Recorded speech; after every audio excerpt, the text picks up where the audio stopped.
Andy, the 2-0 scoreline may look comfortable, but it certainly wasn't that for most of the game. No, to be fair, good competitive game, tight game, but I think the fact that we've kept a clean sheet gives us that chance to go and win it when we score the early goal, So from that point on, it was all about keeping that clean sheet, which is what we've managed to do, and pinch one right at the end. Is it fair to say that 2-0 doesn't tell the whole story of that game? No, I think performance was great, the result was poor. Never a 2-0. I'm sure Andy would agree with that. We had the majority of the possession. We were very unfortunate in the final third. And as it showed at the end, both thirds, our defensive third and their attacking third.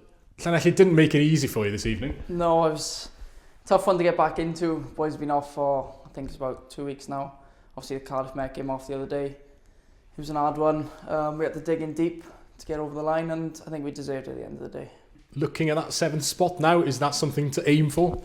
Listen, Anfield West are 4 points above us, whatever that looks like. So we just got a game on Monday night, focus on that against Cardiff Met. That's going to be really, really tough, and just keep trying to do our best.